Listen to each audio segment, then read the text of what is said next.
How could a little girl mistake a stranded stranger for her future mother the very first time they met? A wall of smoke rolled across the pasture as Ruby stumbled through the ash, her throat burning with every breath. Somewhere ahead, a child cried out. Hoofbeats thundered through the haze.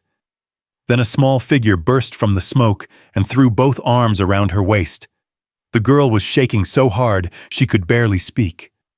When the words finally came, everyone nearby fell silent, and Ruby realized she had stepped into a story she didn't understand yet. If you're watching, tell me, what would you have done in Ruby's place? The stagecoach lurched so hard that Ruby Walker grabbed the edge of the seat and held her breath. One wheel had dropped into a deep rut hidden beneath the dry Wyoming road. For a moment, the coach leaned at an angle that made every passenger believe it might roll. Then it slammed back onto all four wheels. A nervous laugh escaped someone near the rear. Ruby said nothing. She looked out the small window instead. The prairie stretched beneath a pale afternoon sky. Grass rolled across the land like waves. Far beyond it stood the dark outline of the Wind River Mountains. 3 days ago, she had left Topeka, Kansas. 3 days ago, she had locked the door of a schoolhouse she would never enter again. The school board had run out of money. The children were sent home. The teachers were dismissed. And Ruby, with no parents, no husband, and no property, had found herself staring at a future that seemed to disappear overnight. Her fingers slipped into her traveling bag. The folded letters were still there. Benjamin Hale. She knew the name by heart. A ranch owner near Red Canyon. A man looking for a wife. The letters had never been romantic. They spoke of work, weather, livestock, and building a home. Strangely, that honesty had made her trust him. As the coach rolled westward, she had imagined a porch, a kitchen, maybe a garden. Nothing grand, just somewhere she belonged. Near sunset, the driver pointed ahead. Last stop before dark. Ruby's heartbeat quickened. The coach descended a shallow ridge and entered a narrow valley cut by a winding creek. A wooden sign appeared first. Stone Creek Ranch. Then came the barn, the corrals, the house. Smoke drifted from the chimney, and beside the gate stood a tall cowboy wearing a weathered hat. The coach stopped. Dust floated through the evening light. Ruby gathered her bag and stepped down. The cowboy approached slowly. He looked older than the man she had imagined from the letters. Broad shoulders, sun-worn face, calm gray eyes. "You Miss Walker?" he asked. "Yes, sir." His brow furrowed. For several seconds neither spoke. Then Ruby offered a careful smile. "I'm Ruby Walker. I believe we've been corresponding." The man stared at her. "I'm Cole Harper." Silence followed. A cold feeling settled into Ruby's stomach. "I'm sorry," Cole finally said. "Corresponding about what?" The driver climbed down from the coach and unfolded a manifest. He checked the page twice, then nodded. "Ruby Walker, Stone Creek Ranch." Ruby stepped closer. "There must be some mistake.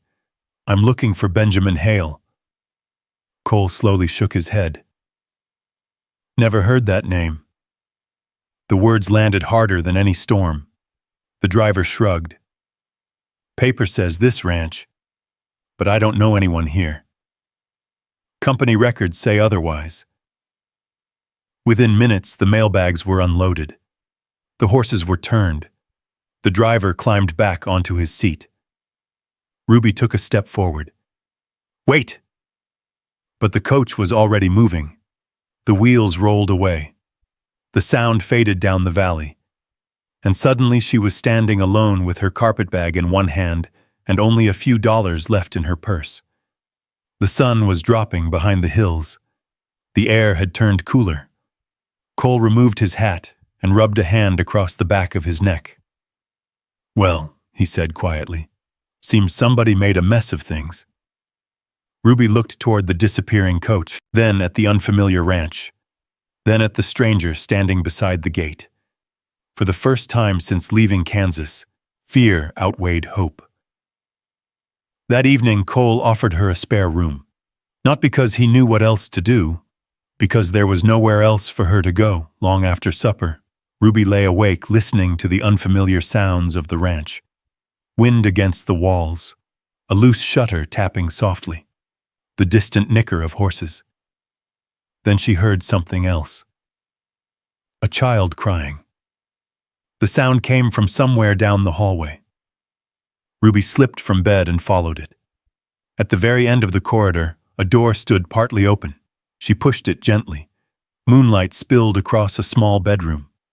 A little girl slept curled beside the bed, clutching an old faded dress against her chest. Tears still glistened on her cheeks. Ruby stood motionless in the doorway.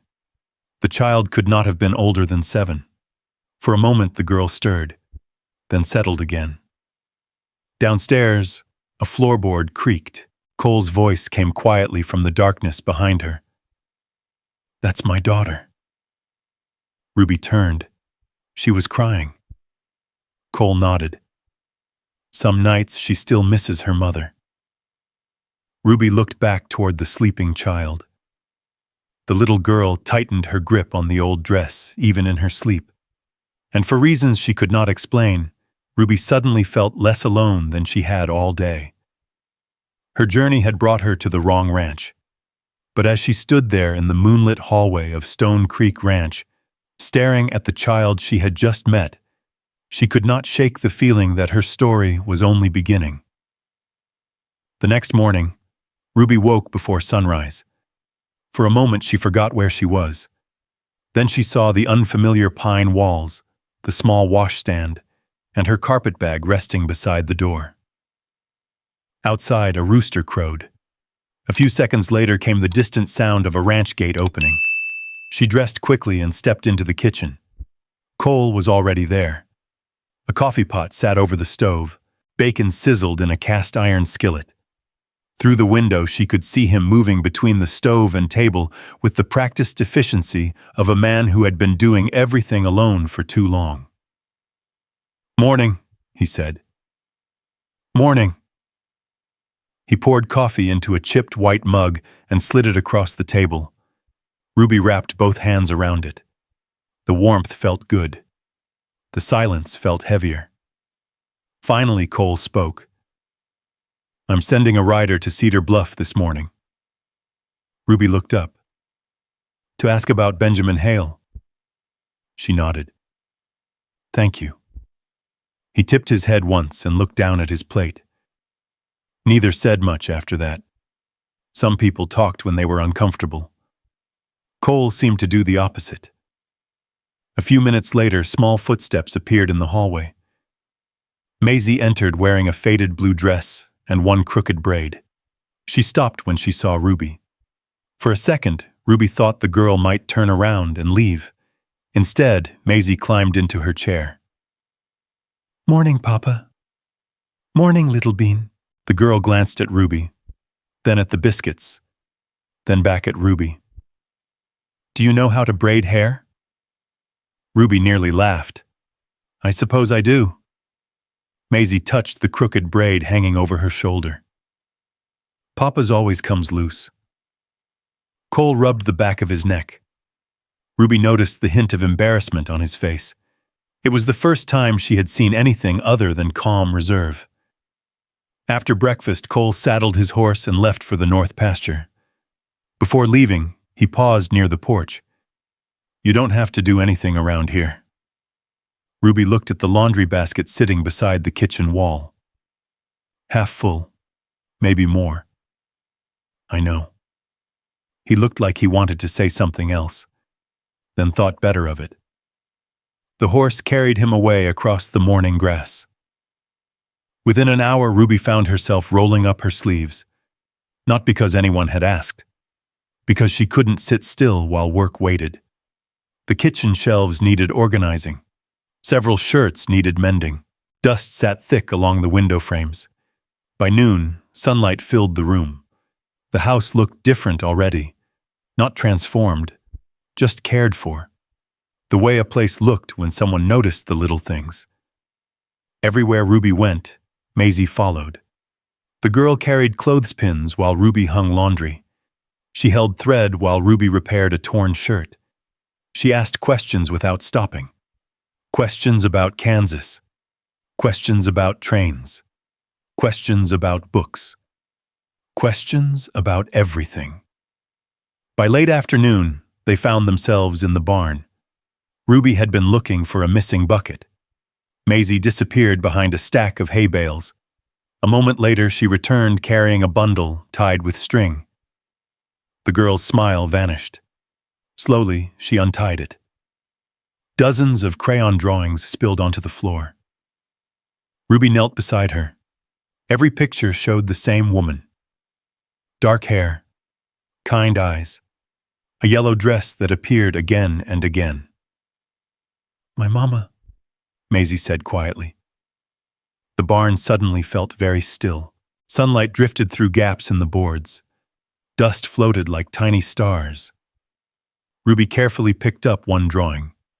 The edges were worn from being handled. "You made all these?" Maisie nodded. "I don't want to forget her face." Ruby looked down at the pictures, then at the child, and for a long moment, neither spoke. Near sunset, Cole returned. He found them sitting on overturned feed buckets beside the open barn door. Maisie talking, Ruby listening. The sight made him pause, just for a second. Then he continued walking. That evening's supper felt different, not lively, but less lonely. The empty chair at the table still remained, the one that had once belonged to Maisie's mother. Yet somehow the silence around it seemed smaller. As darkness settled outside, a horse approached from the road. Hoofbeats echoed across the yard. Cole stood. A rider stopped at the gate carrying a leather mail pouch, the Cedar Bluff post carrier. Ruby's stomach tightened. The man stepped inside and removed a folded paper. "Asked around town like you requested." Cole took the note. "Read it." Then read it again. The room grew quiet. Ruby knew before he spoke. Something was wrong. Cole slowly lowered the paper. "I don't know how to tell you this." Ruby set down her fork. The rider shifted awkwardly. "We checked property records, business licenses, cattle registries." Nobody moved. Cole looked directly at her. "There isn't any ranch owner named Benjamin Hale."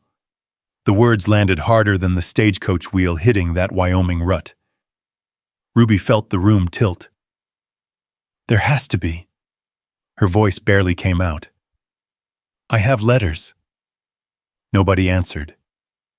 Outside, the wind moved through the cottonwoods. Inside, the fire popped softly. The rider removed his hat. "Ma'am, nobody in Cedar Bluff has ever heard that name." Ruby stared at the folded letters resting beside her travel bag near the wall. Letters she had trusted. Letters she had carried across half the country. For the first time since arriving at Stone Creek Ranch, she allowed herself to wonder if the future she had crossed the plains to find had never existed at all. The next few days passed quietly. Too quietly. Ruby folded the letters and placed them back inside her bag, but she found herself thinking about them whenever her hands were still, while washing dishes, while sweeping the porch, while staring out across the creek beyond the cottonwoods.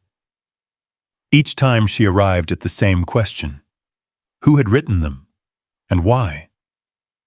One cool morning, Cole hitched his wagon before sunrise. "We're going to Cedar Bluff," he said. Ruby looked up from the kitchen table. "Both of us?" He nodded. "If somebody lied to you, I reckon we ought to find out who." The road to town wound between rolling grasslands and rocky hills. The wagon wheels rattled over dry ground. Neither spoke much. The silence between them had become easier somehow. Not awkward, just shared. Cedar Bluff appeared near noon. A handful of businesses lined the dusty main street.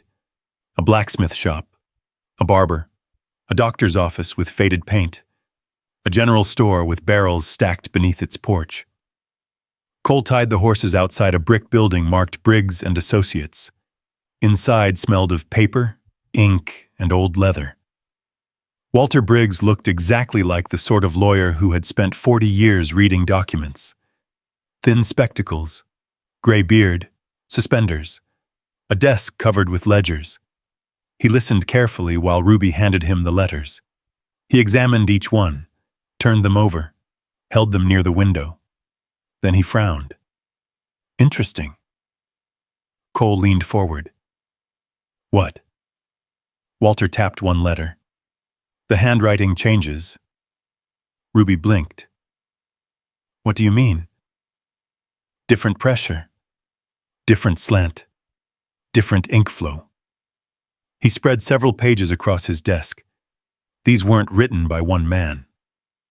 The room fell silent. Walter opened a filing cabinet and began searching through old records. An hour later, he returned carrying a folder. Dust covered the edges. I've seen this before. Cole's expression hardened. Walter opened the file. Inside were copies of complaints from women across Wyoming and Montana. Broken promises. Fake ranch owners. False marriage offers. Money collected. Then vanished. A pattern. The same pattern. Benjamin Hale. The name appeared nowhere, because Benjamin Hale had never existed. Ruby stared at the documents. Not angry, not yet. Mostly tired. The kind of tired that settled deep in a person's bones. All those nights reading the letters. All those miles traveled. All those hopes. Built on nothing. Walter gently closed the file. You're not the first victim. The word victim made Ruby sit straighter. No. Walter raised an eyebrow. No? Ruby shook her head. I was lied to. She folded her hands. But I'm still here. Walter studied her for a moment, then nodded slowly. As they stepped back onto Main Street, word had already begun spreading. News traveled fast in small western towns. By the time they reached the general store, conversations lowered when they entered. Eyes followed them. Nothing openly rude, just curiosity, speculation, questions people were too polite to ask directly. That was when Abigail Turner appeared. She stood near the front counter wearing a dark green dress and a silver brooch. The owner of the store, a widow, well-respected, and very aware of everyone watching. Well, she said pleasantly, I hear Cedar Bluff has a mystery guest. Cole's jaw tightened almost imperceptibly. Ruby noticed.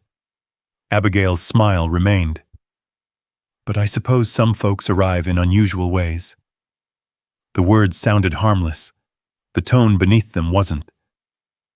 Ruby met the woman's gaze calmly. I suppose they do. For a moment, neither looked away. Then Abigail turned her attention to Cole. You'll be attending the cattle sale next week? I will. Good. Her eyes drifted briefly toward Ruby.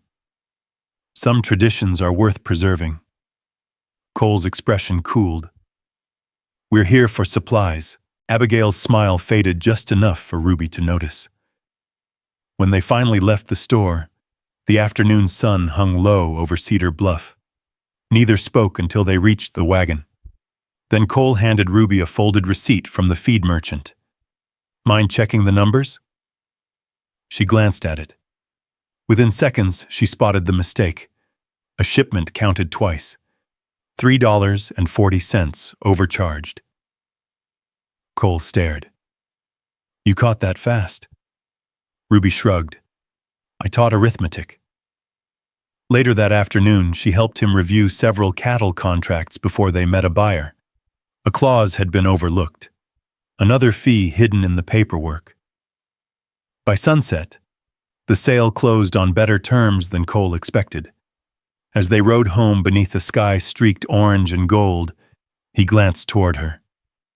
"You saved me nearly $20 today." Ruby looked out toward the distant mountains. "Looks like my school lessons were good for something after all." Cole smiled. The expression appeared briefly, but it stayed with her long after. Back at Stone Creek Ranch, Maisie ran to meet them before the wagon even stopped. She threw her arms around Ruby's waist. "What happened?" Ruby rested a hand on the girl's shoulder. "We found out Benjamin Hale wasn't real." Maisie's face fell. Then she looked up. "Does that mean you're staying?" Ruby didn't answer. Not because she didn't want to, because she honestly didn't know. That night, she sat on the edge of her bed, packing a few belongings into her carpet bag. A brush, a book, the letters she should have thrown away. The room felt smaller than before, as if it already knew she was leaving. A quiet knock sounded at the door. Ruby turned. Maisie stood there holding a worn patchwork blanket, the one she carried almost everywhere. Without saying a word, the little girl walked across the room. She carefully laid the blanket on top of Ruby's packed bag. Then she turned and walked away. No tears, no pleading, no questions, just that small blanket, resting silently on the suitcase. Ruby stared at it long after the hallway had gone quiet. And for the first time since arriving at Stone Creek Ranch, leaving suddenly felt harder than staying. She did not unpack her bag that night, but she did not finish packing it either. The patchwork blanket remained folded on top. Morning arrived hot and still. By July, the Wind River country had turned the color of old straw. The creek behind the ranch ran thinner each week. Dust gathered on fence rails. Even the cottonwoods seemed tired. Cole noticed it first. The air. The strange heaviness that settled over the valley. "Storm weather," he muttered while checking a gate. But no rain came, only heat, day after day. A week later, Ruby was hanging laundry when she heard shouting from the north pasture. One of the ranch hands pointed toward the hills. A thin ribbon of smoke rose into the sky. By noon, the ribbon had become a dark column. Lightning from a dry storm had struck somewhere beyond the ridge during the night. Now the grass was burning. The wind shifted. And suddenly everyone understood the danger. The fire was heading toward Stone Creek Ranch. The rest of the day became a blur of movement. Men drove cattle south toward safer ground. Water barrels were filled. Blankets were soaked and stacked near the barn. Ash drifted through the air like gray snow. Ruby carried buckets until her arms ached. Everywhere she looked, people were running. Then she noticed something. Maisie was gone. Ruby checked the house, the kitchen, the porch, the barn. Nothing. "Cole!" she shouted. He turned immediately. "What is it?" "Maisie's missing." For one terrible second, all color left his face. The ranch hands spread out. Everyone began searching. The smoke grew thicker. The sky turned copper. Ruby ran toward the horse corrals. Then she heard it. A faint cry. Not far away. Beyond the north pasture, near the edge of the ridge, she climbed a rise and froze. Maisie stood nearly a quarter-mile away beside a shallow ravine. And next to her was the young colt born earlier that spring. Its leg had become tangled in broken brush. The child was trying to pull it free. The fire was moving toward them, fast. "Maisie!" The wind carried Ruby's voice away. The girl looked up. Even from a distance, Ruby could see the panic in her face. Without stopping to think, she ran. Smoke burned her throat. Dry grass snapped beneath her boots. Behind her, she heard someone shouting. Maybe Cole. Maybe one of the ranch hands. She couldn't tell. All she could see was Maisie. The flames were closer now. Orange light flickered along the ridge. Ruby reached the girl and dropped to her knees. Together, they freed the frightened colt. But when she turned around, her stomach dropped. The fire had crossed between them and the ranch. The way back was gone.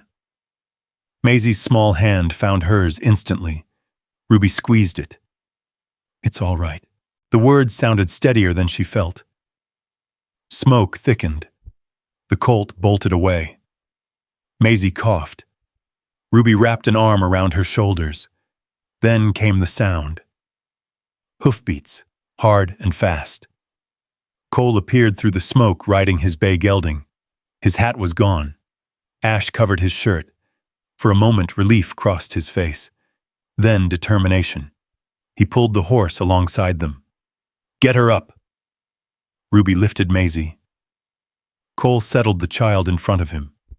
Then he reached down. Their eyes met. Neither spoke. Ruby grabbed his arm. One powerful pull lifted her onto the horse behind him. The ride back felt endless. Smoke swirled around them. The horse fought through heat and flying ash. Maisie buried her face against her father's chest. Ruby held on behind them. When they finally cleared the worst of it, people rushed forward. The ranch hands, neighbors, folks from nearby homesteads. Everyone had come to help. Ruby slid from the saddle. Her knees buckled. The world tilted. The last thing she remembered was Maisie's voice. Then darkness. When she opened her eyes again, she was lying on a blanket near the town square in Cedar Bluff. Someone had brought the injured and exhausted there after the fire line was contained. Evening sunlight glowed across the buildings. Voices murmured nearby. Then she heard crying, not far away. "Maisie." The little girl broke free from someone holding her hand and ran forward. Before anyone could stop her, she threw herself against Ruby. Tears streamed down her dusty face. She held on as if letting go might make Ruby disappear. "Mama," she sobbed. The words stopped everything. Conversation faded. Boots stopped moving. Even the nearby horses seemed quiet. "Mama, please don't go." Ruby felt her breath catch. Across the square, Cole stood motionless. Ash streaked his sleeves. His eyes never left them. No one corrected the child.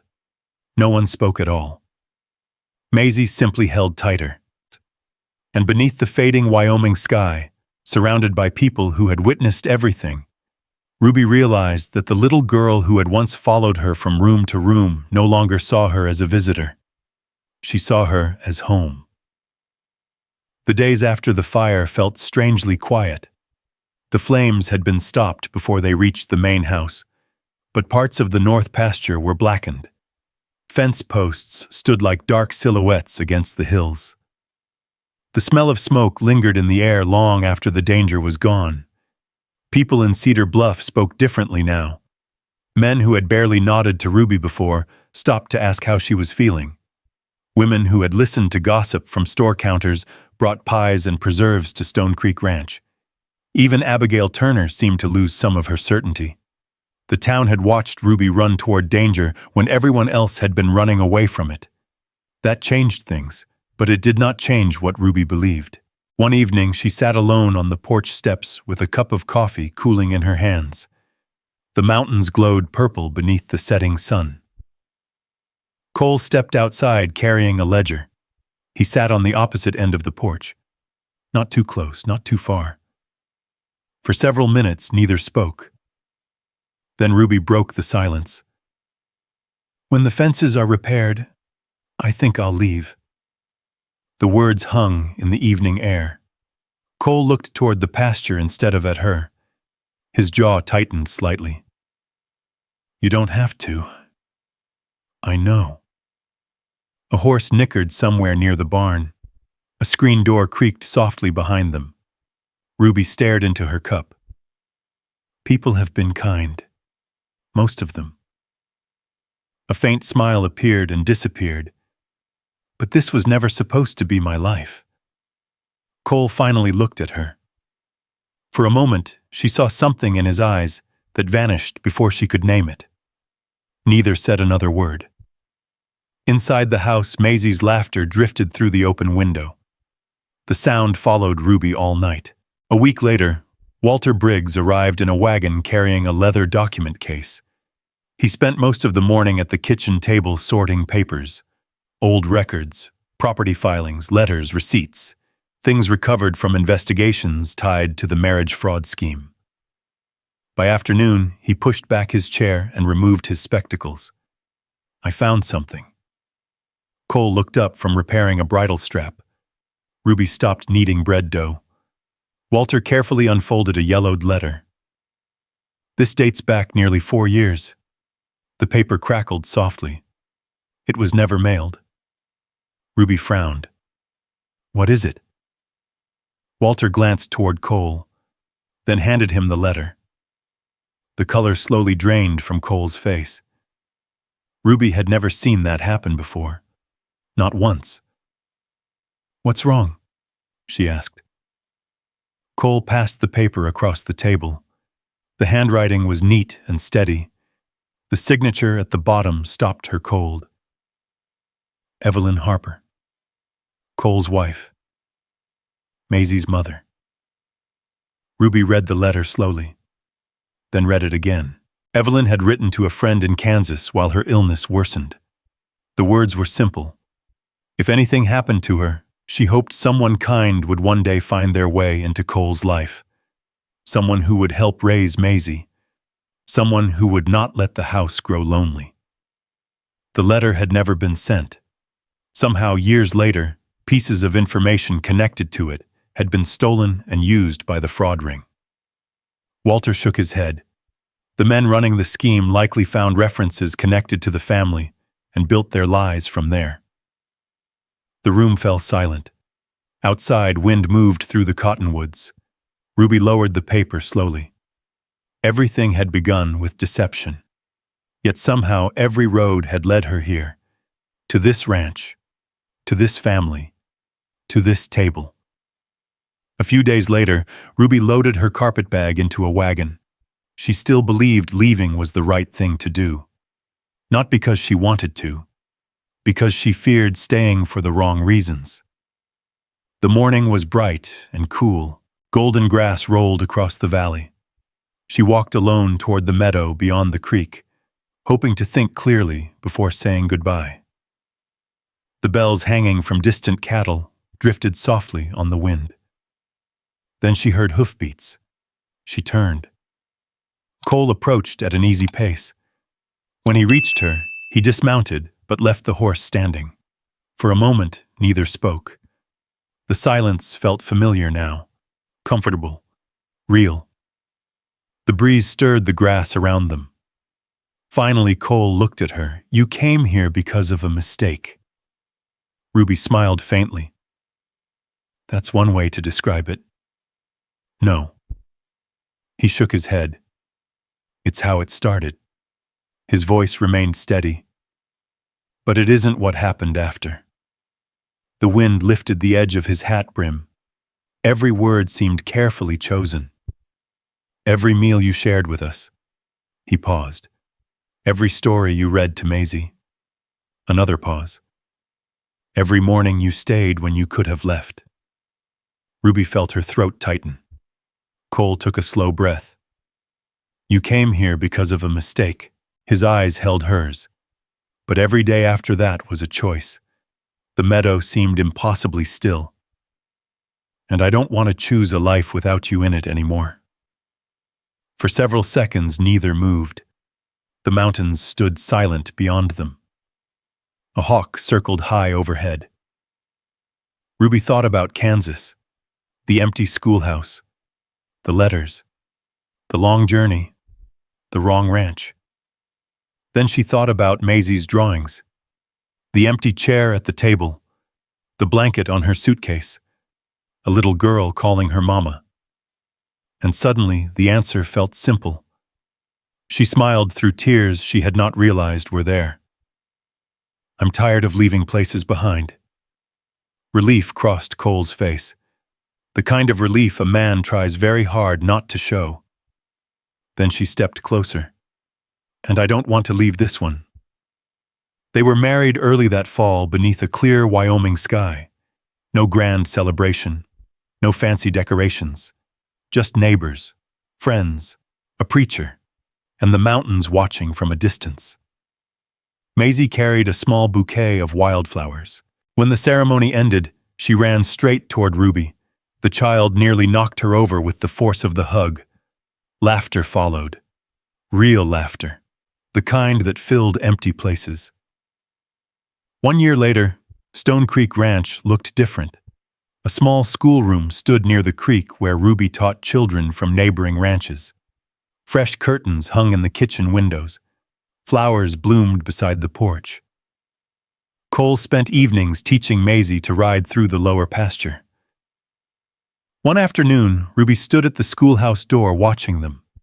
The sunlight turned the grass gold. Maisie guided her pony toward the yard. Then she waved both arms. "Mama!" Ruby turned immediately, without thinking, without hesitation. The word belonged to her now. Cole smiled from horseback. The little girl laughed. And as the shadows lengthened across the Wyoming Valley, Ruby looked around at the ranch, the family, and the life she had never expected to find. The road she trusted had led nowhere. The destination she planned for had never existed. Yet somehow the wrong ranch had become the right home. And for the first time in many years, she knew exactly where she belonged. When I think about Ruby's story, I keep coming back to that dusty road leading into Stone Creek Ranch. She believed she was traveling toward one future, only to discover it never existed. Most people would call that a mistake. But sometimes life has a way of taking us somewhere our plans never could. Imagine standing where Ruby stood, far from home, a few dollars in your pocket, a suitcase filled with hopes that suddenly fall apart. Would you have found the strength to stay open to kindness? Would you have trusted your heart enough to begin again? What stays with me isn't the lost letters or the wrong destination. It's the quiet moments. A little girl leaving her favorite blanket on a suitcase. A cowboy setting a cup of coffee on the table without saying much. A family slowly finding its shape one ordinary day at a time. Maybe that's the lesson hidden inside this story. Healing rarely arrives the way we expect. Sometimes it comes disguised as an interruption, a detour, a door we never planned to walk through. And sometimes the love that changes our lives is waiting in a place we never meant to go. If this story touched you, I'd love to know where you're watching from and what moment stayed with you the most. And if you enjoy stories about second chances, enduring love, and the unexpected roads that lead people home, I hope you'll join us again. There are many more stories waiting beyond the next trail, and I'd be honored to share them with you.